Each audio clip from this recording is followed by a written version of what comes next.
سلام، خوش اومدین به دومین قسمت از برنامه ونوسیوی. امروز یک مهمان خیلی ویژه داریم. ایشون متولد 1360 هستن و فارغ التحصیل رشته برنامه‌ریزی شهری و در حال حاضر هم دانشجوی دکترای برنامه‌ریزی شهری هستن. حدود 18 سال فعالیت مدیریتی دارن، از جمله که ایشون در یک دوره انتخابات شورای شهر کلان شهر زاهدان به عنوان نفر اول انتخاب شدن و ریاست 4 ساله شورای شهر رو هم داشتن. مسئولیت‌های ورزشی و خیریه هم داشتن. جناب مهندس، بیشتر از این خودتون رو معرفی می‌کنید؟ بسم الله الرحمن الرحیم. بنده هم عرض سلام و ادب و احترام دارم به خدمت تمامی بینندگان عزیز و شریفی که این برنامه رو دارن تماشا میکنند و تقدیر و تشکر از این برنامه وزینی که گذاشتید برای اینی که بتونیم یک ارتباط مستقیمی رو با مردم عزیزمون در این خطه از مرزهای پرگوهر ایران زمین در زاهدان، پایتخت وحدت ایران اسلامی و شهر حافظان قرآن در ماه مهمانی خدا و ماه قرآن داشته باشیم. خیلی ممنونم و باعث افتخار حضور شما در برنامه ما جناب مهندس. بفرمایید که زاهدان چند منطقه شهرداری داره و تعداد کارکنان شهرداری چند تا در حال حاضر؟ زاهدان خب یکی از شهرهایی هستش که از نظر خدمت خیلی زیادی نداره. شهر تقریبا حدود 100 ساله‌ای هستش که شکل گرفته، ولی از نظر جمعیتی جزو شهرهایی هستش که در سطح کشور رتبه دوم رشد جمعیتی رو در سطح کشور بعد از کرج داشته و از نظر تعداد مناطق شهرداری در اول 3 منطقه داشته که در حال حاضر این تعداد به 5 منطقه افزایش پیدا کرده. بسیار عالی. از چهارراه رسولی شروع کنیم. پروژه‌ای که مسلما ما برای فرزندان خودمون تعریف خواهیم کرد که این به یادگار از شما مونده. پروژه‌ای که فکر می‌کنم الان هولوش 2 سال هست که شروع شد، به زیبایی هرچه تمام‌تر داره اجرا میشه و تقریبا اگر اشتباه هم نکنم پایان کارش است. و خیلی هم خب توی کل کشور صدا بلند کرد کاری که شما انجام دادید. توضیحاتی راجع به این پروژه بزرگ دارید؟ ببینید، پروژه 4 رسولی یه پروژه‌ای هستش که حدوداً تقریباً بالای 1 دهه هست که طرحی براش آماده شده. یعنی از قبل براش برنامه داشت؟ بله، از قبل قرار بوده که همچین طرحی در 4 رسولی زاهدان اجرایی بشه، ولی خب به 2 دلیل تقریبا این اتفاق نمی افتاد. یکی در ارتباط با بحث اعتباراتی بود که به دلیل کمبود اعتباراتی که شهرداری زاهدان همیشه داشت و با توجه به شرایطی که ما در استان خودمون داریم و شهرداری استان دارم و نبود درآمدهای پایدار، خب کمتر ریسک می‌کردن مدیران که همچین پروژه هایی رو به نوعی کلید بزنن. و یکی هم در ارتباط با اینی که خب 4 رسولی قطب تجاری شهر زاهدان بود و رفت و آمدهای زیادی رو ما روزانه در این بازار داریم و قطعاً در وسط کسب و کار مردم ورود پیدا کردن تبعات خاص خودشو داره و قطعاً در ابتدای کار تا این پروژه به نتیجه برسه نارضایتی خاص خودش رو خواهد داشت. رو این موضوع خیلی کم ریسک‌پذیری بود که همچین پروژه‌ای رو در 4 رسولی زاهدان شروع بکنن.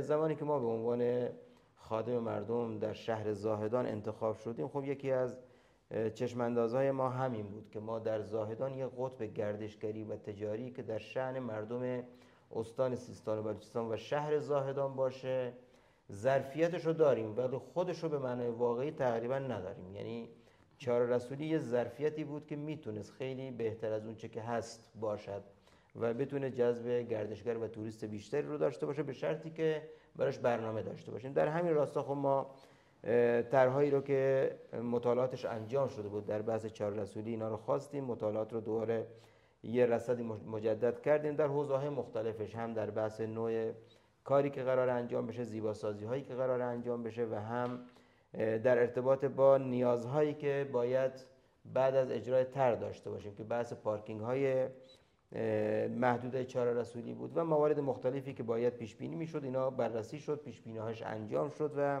جانمایی‌هاش انجام شد. همزمان این طرح رو ما در 4 رسولی شروع کردیم و خب یک طرح خیلی سنگینی بود و قطعاً تبعات خودش رو در روزهای اول داشت، ولی امروز که دیگه داره به اتمام میرسه حضرت علی و مردم همه شاهد هستن که همه خوشحالن از اینی که یه همچین کاری در شهر زاهدان شده و یک کاریه که واقعا ماندگاره و نیاز شهر زاهدان بود و حداقل شهروندان زاهدانی مهمانی رو که به چهار رسولی ببرن حداقل با یک نگاه بهتری مهمانان وارد محدوده زاهدان و قطب گردشگری و تجاری شهر زاهدان میشن. این یکی از کارهای خیلی خوبی بود که انجام شد.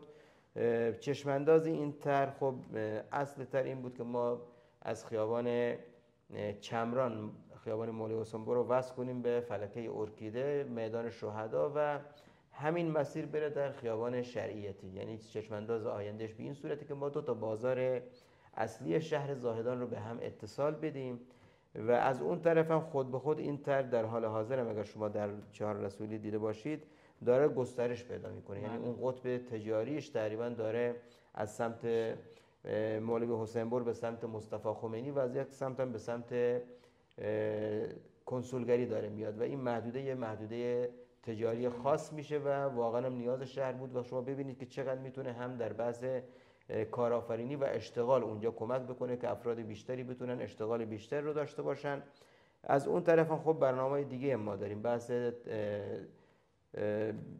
پارکینگ هایی که باید ساخته بشه، نیازهایی که در حوزه پارکینگ هست. خب یه زمین تقریبا 4000 متری رو اونجا اراضی که مال مردم بود به صورت منزل تملک شد، آماده شده و فراخوانش هم شما در سطح شهر دیدید که دادیم برای اینکه انشالله بتونیم فراخوان این طرح هم بدیم و یه پارکینگ طبقاتی به همراه پاساژ خیلی شیک که اونجا ساخته بشه.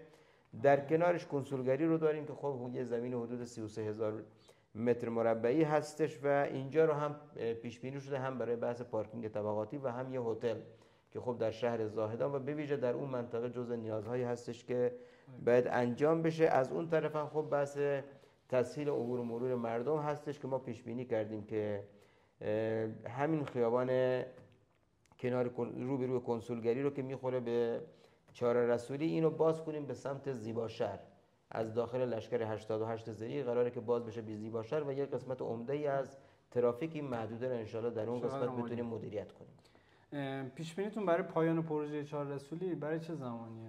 پایان پروژه چهار رسولی تقریبا ما تا پایان همین سال پیش بینیم بوده که کارهای عمرانیش تقریبا جمع بشه. بحث‌های مبلمان شهریش هستش که خب در حال نصبه و انشالله پیش بینی ما اینه که بتونیم بعد از اینه که تعطیلات نوروزی تموم بشه بهره برداریش که حالا انجام شده، یعنی تقریبا روزهای آخرش رو طی میکنه و تمامه، ولی افتتاحش رو انشالله سعی میکنیم انشالله بعد از تعطیلات نوروزی و اینی که وضعیت اونجا خلوت‌تر بشه انشالله یک افتتاحیه رو هم در محل چهار رسولی داشته باشیم و این پروژه رو هم انشالله تقدیم مردم فهیم و شریف شهر زاهدان بکنیم. توکل بر خدا. پس چهارراه از این کس زیباتر هم میشه. حتما زیباتر میشه با توجه به اون نورپردازی هایی که داره، تلویزیون شهری هایی که قراره که داخلش نصب بشه برای تبلیغات شهری و همچنین مبلمان هایی که داره، نوع نیمکت هایی که قراره بیاد. همه مواردش دیده شده، ماشین های برقی که قراره داخلش بیاد و بعضی جابجایی رو انجام بده.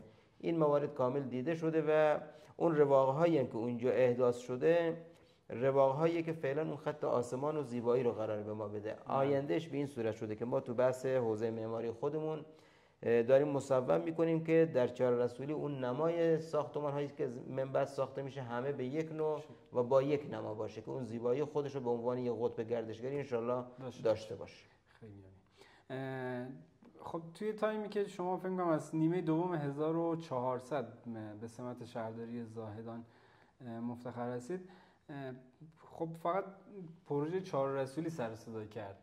خیلی پروژه‌های دیگه هم داشتین توی سطح شهر که شاید خیلی‌ها ندونن از شهروندان عزیز ما. میشه از اون پروژه هم بگید بیشتر؟ ببینید تو شهر زاهدان همیشه جمعیت به نوعی یکی از شاخصه‌های رشد شهری هستش. یعنی یکی از شاخصه‌هایی که به عنوان رشد شهری می‌بینن جمعیت رو می‌بینن. هر جا جمعیت بیشتری داشته باشه قطعاً تو حوزه توسعه شهری تقریبا وضعیت بهتری رو میتونه داشته باشه. اما کدوم جمعیت؟ جمعیتی که به نوعی تولید کننده باشه، تولید ثروت بکنه و در توسعه شهری بتونه کمک بکنه.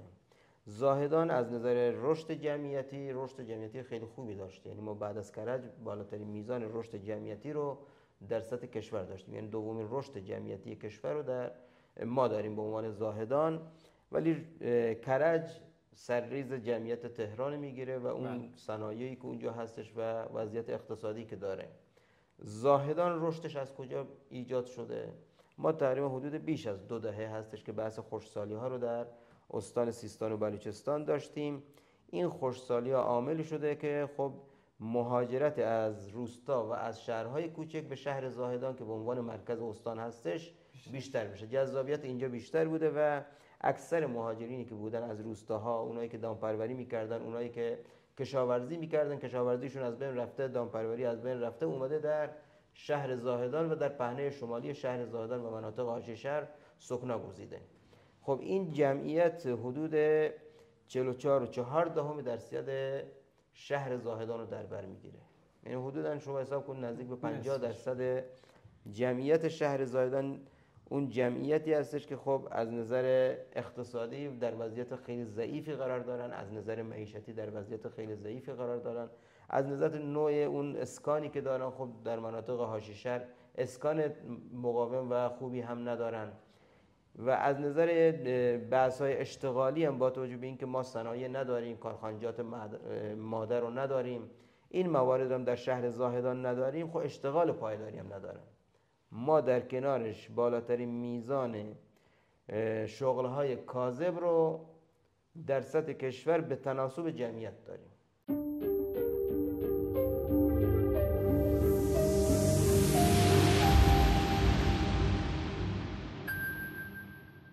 یعنی میزان شغل‌های کاذب ما شما می‌بینید، میزان دستفروشی که ما در زاهدان داریم، میزان سوخت فروشی که در زاهدان میشه، وانتبارهایی که بحث فروش میوه رو در زاهدان دارن، اینا همین افرادی هستند که خب اونجا اشتغال داشتن، کار داشتن، کارشون از بین رفته، اومدن در زاهدان به این شغلا، بله به این شغلا تقریبا اومدن فقط بتونن ارتزاق روزانه زندگی خانواده خودشونو بکنن، خیلی نمیتونن تو بحث اقتصاد شهر نقش آفرینی بکنن. لذا این موضوع باعث میشه که ما از این جمعیت نتونیم درآمدهایی رو داشته باشیم برای توسعه شهری زاهدان. از اون طرف هم ما باید بیایم به اینا خدمات رو هم بدیم، خیلی جا خدمات رو هم باید بیشتر هم بدیم. رو این موضوع خب با یه شرایطی روبرو هستیم که از این طرف خب باید یه جمعیت تقریبا نصف زاهدان رو خدمات بدیم بدونی که درآمد خاصی داشته باشیم. از اون طرف درآمدهای شهرداری زاهدان هستش. خب ما درآمدهایی هم که داریم متاسفانه درآمدهای خیلی پایینی هستش.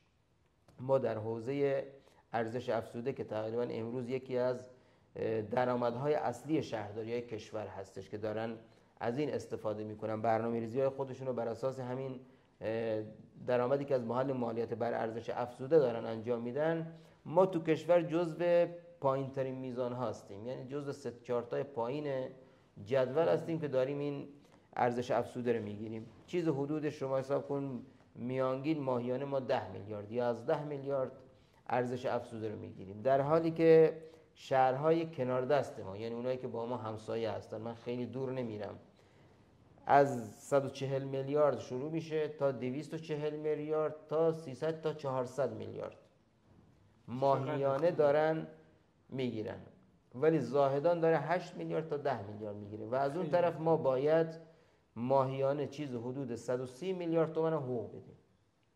خب این شرایط و این شکافی که تو بحث درآمد مالیات بر ارزش افزوده وجود داره و یک بی‌عدالتی محض، یعنی من اینو همه جا هم گفتم که واقعا بی‌عدالتی، اصلا فلسفه مالیات اینه که شما از کسایی که ندارن مالیات رو بگیرید، از کسایی که مالیات دارن بگیرید، به اون کسایی که ندارن بدید. ولی متاسفانه اینجا قوانینی که ما داریم برعکس شده، یعنی اومدن چیکار کردن؟ گفتن آقا شما از اون کسی که داره مالیاتش رو بگیر، دوباره تو همون شهر بین خودشون توزیع کن. خب این مالیات کجا وجود داره؟ این مالیات جایی وجود داره که صنایع هستن، جایی وجود داره که معادن قوی هستن، کارخانجات مادر هستن، اقتصادش رونق قوی داره. اونجا مالیات بر ارزش افزودهش بالاه. شهرهای مثل ما 2 تا کارخانه سیمان بیشتر نداریم، شهرهای صنعتی هم که وضعیتشون مشخصه، مناطق آزادن که خب با توجه به اینی که مناطق آزادن باز به اون صورت هم مالیاتی ندارن. با این شرایط وقتی میایم پیش میریم، واقعا کار کردن تو شهرهای مثل شهر زاهدان با جمعیتی که داره و انتظاراتی که به حقی که مردم دارن واقعا سخته. از کجا باید بیاریم؟ و اینجا میطلبه که واقعا باید هم دولت و هم به ویژه نمایندگان مجلس به کمک بیان، یعنی اون قانونی که در مجلس مصوب شده و اومده به این صورت بحث مالیات بر ارزش افزوده رو تعریف کرده، این قانون باید عوض بشه. اگر واقعا به دنبال اون عدالت اجتماعی هستن و اون عدالتی که باید در کشور انجام بشه و توزیع عادلانه اون منابعی که در سطح کشور وجود داره. با شرایط فعلی واقعا روز به روز شکاف داره بیشتر میشه. شهرهای اطراف ما روز به روز دارن قوی‌تر میشن، زیرساختاشون قوی‌تر میشه، توسعه شهریشون قوی‌تر میشه. شهرهای مثل ما برای پرداخت همون حقوق اولیه کارکنان خودشون هم بعضا میمونن. روی این موضوع نیازه که تو این شرایط و تو این ضوابط و قوانینی که هستش حتما باید به نوعی تجدید نظر بشه و نمایندگان مجلس به جایی که بیان قشری فکر بکنن و شهری به فکر بکنن، به عنوان یک نماینده ملی فکر بکنن و برای تمام کشور یکسان بیان این موضوعات رو ببینن. خوشبختانه دولت در این زمینه همراست. نگاه دولت دقیقاً بحث اینه که توزیع عادلانه این امکانات و توزیع عادلانه منابع در سطح کشور انجام بشه، به شرطی که نمایندگان ما هم همین نگاه رو داشته باشن و از نگاه شهری و قشری به نوعی خارج بشن. خب با این شرایط ما تو شهر اومدیم کار رو شروع کردیم. حالا بماند که بحث‌های بدیهی‌های بانکی و بدیهی‌هایی که در سطح شهرداری زاهدان داشتیم، ما برای توسعه شهر زاهدان و به عنوان مدیر شهر دو تا رویکرد بیشتر نداشتیم. یعنی دو تا راه جلوی روی ما بود. یکی اینی که خب بگیم همین شرایط هست، پول نداریم، درآمدهای ما درآمدهای زیادی نیست، شرایط رو به همین گونه پیش ببریم. یعنی به دنبال اینی که بیایم کار بزرگ تو شهر انجام بدیم نباشیم، همین شرایط رو پیش ببریم. یکی هم این بود که ما بیایم ریسکای بزرگ بکنیم. یک به عنوان شهردار زاهدان و به عنوان کسی که جزء مدیران شهری زاهدان هستش، باید ریسکا رو به جان می‌خریدیم و تو شهر کار میشد.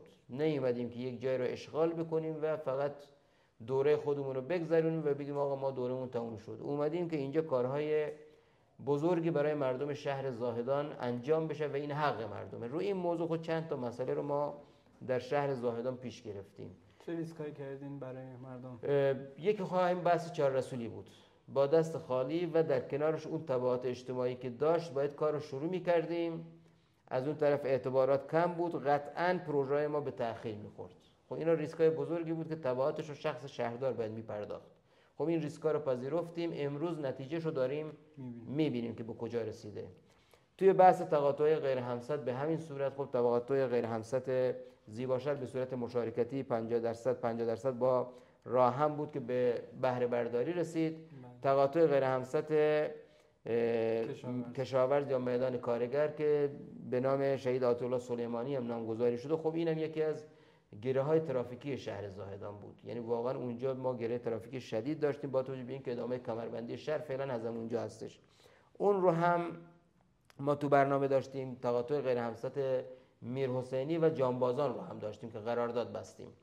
خب اینا رو هم ما هم میدونستیم که قطعا با اعتباراتی که داریم و با شرایطی که داریم پیش میریم احتمال داره اینا به تأخیر بخوره، احتمال داره که نارضایتی ایجاد بکنه، ولی ما اون آینده پروژه رو میدیدیم. ما امروز رو میدیدیم که پروژه داره به بهره برداری میرسه و تا یکی دو روز دیگه افتتاح میشه و اون گره ترافیکی و اون مشکلاتی که مردم داشتن حل میشه. خب اینا رو اومدیم کلید زدیم، ریسک بزرگ کردیم بدون پول و از اون طرف هم مدیریت شد و کار پیش رفت و امروز داره به نتیجه میرسه. از سمت دیگه خب موضوع کمربند سبز شهر زاهدان بود. این کمربند سبز شهر زاهدان خب ما 3 تا طرح تفصیلی و طرح جامع رو داشتیم. هر 10 سال یک بار اینا اومده مصوب شده و در همه این طرح‌ها کمربند سبز ما توی طرح جامع شهر زاهدان داشتیم ولی هیچ وقت اجرایی نشده. روی همون نقشه فقط اون رنگ سبز رینگ شهر زاهدان رو می‌دیدیم. در این دوره اومدیم مطالعات کمربند سبز شهر زاهدان رو انجام دادیم. محل تامین آب پایدار رو در مطالعات مشخص کردیم، گونه‌هایی که باید کاشته بشه مشخص شد و از طرفی هم اولویت محل شروع کمربند رو هم مشخص کردیم. صحبتی که از محل بین منازل مسکونی مهرشهر و شهرک‌های صنعتی، دقیقاً جایی که ما آلایندگی داریم همونجا هستش. یعنی بین شهرک صنعتی و مهرشهر ما یک کمربند سبز برای اینکه بتونیم از نظر زیست محیطی و هوای پاک اونجا کاری انجام داده باشیم و کاهش آلایندگی ها رو داشته باشیم اونجا نداریم. درست. از این نظرم اونجا مهم بود. و از نظر اینی که ما اونجا پساب را برده بودیم، خط پساب ما موجود بود و میتونستیم بحث آب پایدار رو فراهم بکنیم، از این نظرم اونجا مهم بود که ما این کار رو در اونجا شروع بکنیم. صحبتی که با همکاران خودمون در حوزه شهرداری داشتیم همین بود که کار باید شروع بشه. اگر 30 سال قبل شروع میکردن سالی 100 متر هم کار میکردن تا حالا به یک جای رسیده بودیم. گفتیم اگر 100 متر هم شده ما باید شروع کنیم.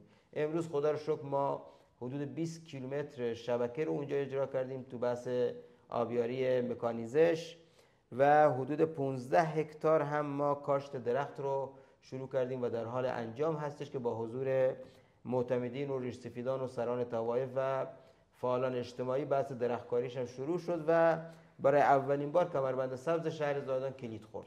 خب این باید ادامه داشته باشه در سالهای آینده که بتونیم حداقل مثل شهرهای دیگه مثل مراکز استانها و کلان شهرهای دیگه در زاهدان هم شاهد این باشیم که کمربند سبز شهر زاهدان شکل گرفته. این خودش هم میتونه در حوزه هوای پاک کمک بکنه و همین که در حوزه بحث فراغت مردم میتونن حداقل این درخت‌ها بزرگ بشه، فردا اونجا برن حداقل اتراق بکنن، استفاده بکنن از فضای خوبی که ایجاد میشه و یعنی یه جای دیگه به جز کلاته داشته باشیم، یه جای دیگه به غیر از کلاته داشته باشیم. ضمن اینکه خب الان پارک جنگلی رو ما استاندار دستورش رو دادن و پارک جنگلی زاهدان هم دیگه شروع شده و انشالله تا قبل از فروردین بحث کاشت درختاش هم انجام میشه. اینم یه کجای پارک جنگلی؟ بلوار خلیج فارس کنار مصلا، یه زمین تقریبا 56 هکتاری رو آماده شده و انشالله تا همین هفته و در قبل از فروردین انشالله بحث کاشت درختاش هم انجام میشه و یک پارک جنگلی خیلی بزرگ رو ما در کنار شهر زاهدان و در بلوار پرستار ضلع تقریبا جنوبی بلوار پرستار خواهیم داشت و اینم خب یه فرصت دیگه یه در بحث اینی که ما بتونیم سرانه فضا سبز شهر زاهدان رو رشد بدیم. شما میدونی که ما در شهر زاهدان سرانه فضای سبزمون زیر 3 متر هستش، یعنی ما پایین ترین میزان سرانه فضای سبز رو در کشور داریم. خب تو این مدت کار خوبی شروع شد. ما تقریبا حدود بیش از 350,000 متر مربع فضای سبز رو در شهر زاهدان شروع کردیم، ایجاد کردیم، احداث کردیم. پارک‌های مثل پارک کودک حدود 30,000 متر مربع، پارک وحدت در محدوده کوثر حدود 35,000 متر مربع، پارک شورا در محدوده زیباشهر حدود 30,000 متر مربع، پارک بانوان در خیابان انقلاب کنار ورزشگاه کارگر حدود 52,000 متر مربع. پارک بانوان هم داریم توی زاهدان. بله، برای اولین بار. اینم طرحش حدود 15 سال قبل بود، یه 4 دیوالی بود. امروز یه پارک خیلی قشنگی هستش که بانوان دارن میرن استفاده میکنن، ورزش میکنن، برنامه‌های خودشون رو، فستیوال‌های خودشون رو، جشنواره‌های خودشون رو دارن برگزار میکنن اونجا. چون ما آقا بودیم نرفتیم. شما نرفتید بله، ولی بانوان تقریبا در جریانش هستن. خب اینم یکی از کارهای بزرگی بود که در شهر زاهدان انجام شد. باغ خانواده خب یکی از باغایی بود که تقریبا از بین رفته بود. بهسازی مجدد این باغ یکی از کارهای خیلی خوبی بود که در این دوره انجام شد. الان خانواده‌ها دارن استفاده میکنن به صورت رایگان و فضای خیلی خوبی رو شبا برای خانواده‌ها اونجا فراهم کردیم. همچنین میادین سطح شهر که ایجاد شدن و گذرهای سلامت. ما تو خیابون جمهوری خب یک کار خیلی خوبی که انجام شد، گذر سلامتی بود که تقریبا 1 کیلومتر طولش آماده شده. هم بحث دوچرخه سواری هست، هم محل پیاده روی هست، هم محل نشستن خانواده ها هستش و کار خیلی خوبی بوده. همینا رو داریم در سطح شهر زاهدان ادامه میدیم. همین حالا در کنار پارک لاله باز یک گذر سلامت دیگه در حال اجرا هستش.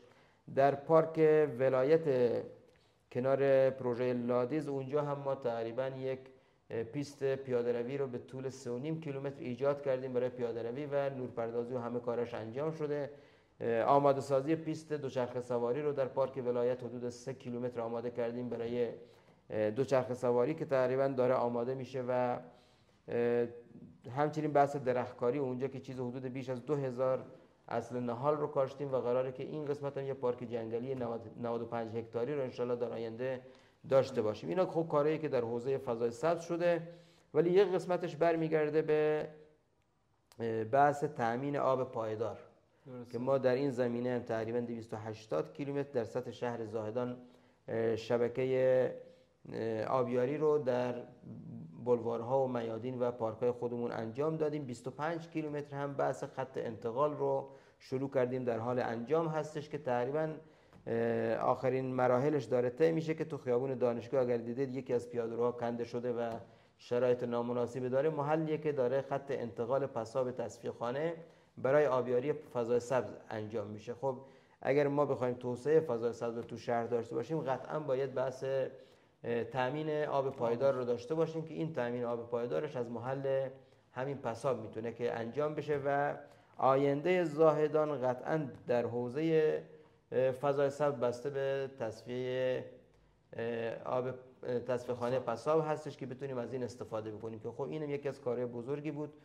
ما 4 سال قبل که اومدیم تقریبا در شهر زاهدان یک منطقه و یکی 2-3 تا بلوار فقط از پساب استفاده میکرد. امروز انشالله ما تا پایان فروردین تقریبا 5 منطقه ما از آب پساب برخوردار میشه و این آب پایدار میتونه در بعض هم به نوعی گونه‌های متفاوت‌تر و متنوع‌تر ما رو کمک بکنه و همینی که اون املاحی که داره میتونه در بحث رشد درختان بیشتر ما رو کمک کنه. یعنی به جز اوکالیپتوس هم درختای دیگه خواهیم؟ بله قطعا ما که اوکالیپتوس در شهر زاهدان کاملا ممنوع کردیم، کاشت اوکالیپتوس جدید به هیچ عنوان نداریم، همون اوکالیپتوس‌های قدیمی هستن.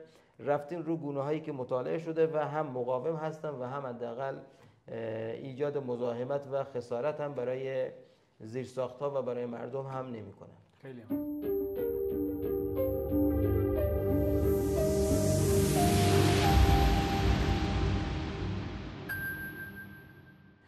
جناب مهندس، ما یکی از معضلات شهر ما همیشه بحث آسفالت بوده و همیشه مردم به این قضیه اشاره می‌کردن، انتقاد داشتن که چرا شهرداری برای بحث آسفالت کار نمی‌کنه. تو دوره شما حالا به چشم چند تا از خیابون‌های اصلی آسفالتش کلا زیرساختش عوض شد، دوباره آسفالت شد. یه سری کوچه‌هایی حالا توی حاشیه شهر رو می‌دیدیم که اینها باز دوباره اصلاح شد، آسفالت شد. ولی خب چرا این اصولی انجام نمیشه؟ چرا یهویی این شهر ما آسفالت درست نمیشه؟ شهر ما معروفه به اینی که مکانیکاش و جلوبندی سازی‌هاش خوب نون می‌خورن. دلیل این چی میتونه باشه؟ یکی از طریق مطالبات اصلی مردم بحث آسفالت هستش. زاهدان خب یه مسئله پیش اومد تو زاهدان داشت تو حوزه بحث روکش آسفالت خوب پیش میرفت. بله. این در قبل از اینکه گاز بیاد تقریبا هر سال شما میدیدید که تو خیابون‌ها بحث‌های روکش آسفالت انجام میشد، اگرچه خب اون روکش رو ما خیلی قبول نداشتیم، باید به صورت اصولی انجام میشد، ولی انجام میشد و برای چند سال حداقل مردم تو خیابون‌ها راحت‌تر تردد می‌کردن. اما زمانی که گاز به عنوان یک نعمت وارد شهر زاهدان شد، یک مشکلی رو هم برای مردم ایجاد کرد و اون این بود که ما توی شهر زاهدان بر اساس اعتباراتی که اومده بود و دولت دنبال این بود که این نعمت رو به مردم برسونه، باید ظرف 2 سال شهر زاهدان کاملا گازکشی میشد. یعنی از معابر اصلی گرفته تا معابر درجه 2 و درجه 3 و حتی انشابات. این 2 سال در شهرهای دیگه حداقل 15 سال زمان می‌برده. یعنی به صورت رشدی که شهر داشته کم کم این زیرساخت‌ها آماده می‌شده و میرفته و مشکلی دیگه پیش نیامده. این 2 سالی که اینجا اومد شهر زاهدان رو حداقل برای 7-8 سال عقب انداخت.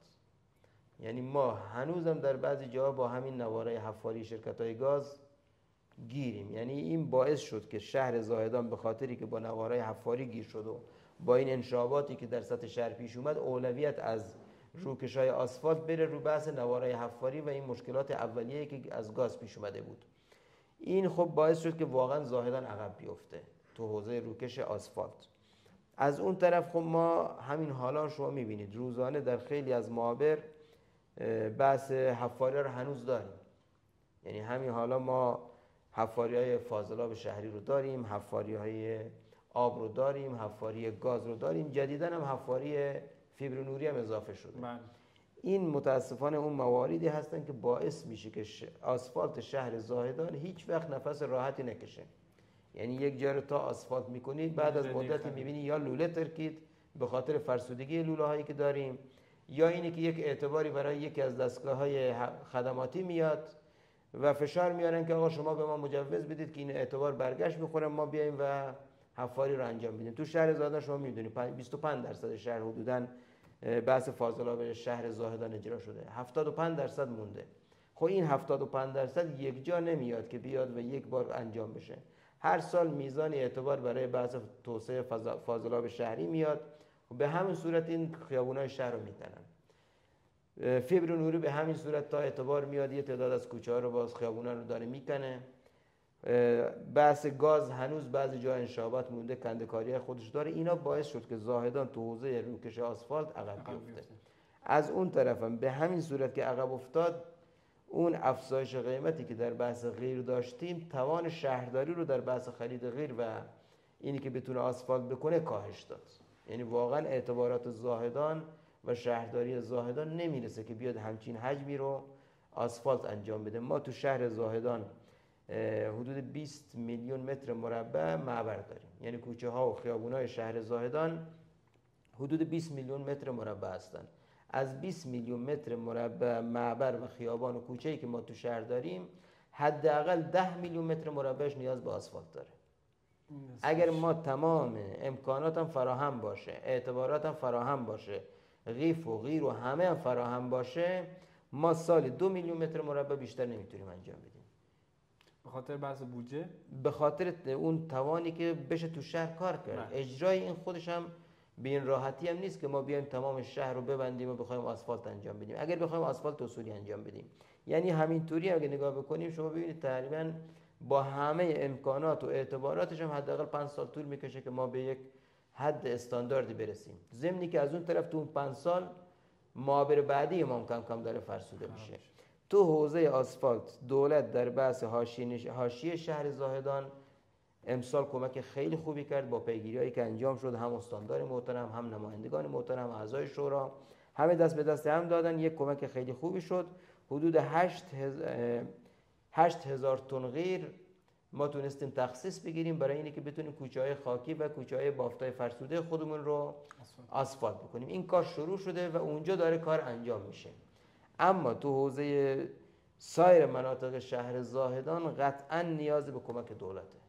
یعنی نیاز هستش که استاندار محترم و دولت به کمک بیاد تو شهر زاهدان به عنوان مرکز استان تا ما بتونیم از اعتبارات دولتی کمک بگیریم و این مشکلی که در بحث مشکل آسفالت در شهر پیش اومده انشالله اینو حلش بکنیم و مردم حداقل تو این قسمت دیگه دغدغه‌شون کمتر بشه. به نظرتون یک کوچه رو بخوایم آسفالت کنیم میگن قیمتش خیلی گرونه، چقدر در میاد حدوداً؟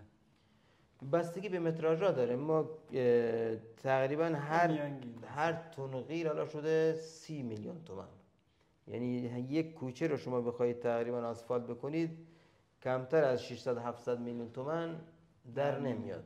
یک کوچه خیلی کوچک و واقعا هم هزینه بر هستش و این باعث شده که یکم ما تو حوزه آسفالت مشکل داشته باشیم و قطعا نیازه. یعنی باید دولت به کمک شهر زاهدان بیاد، اگرچه برای سال آینده برنامه‌ریزی هایی هم شده که ما بتونیم حداقل از برخی منابع دیگه استفاده بکنیم که بتونیم تو حوزه آسفالت کار بهتری رو انشالله انجام بدیم.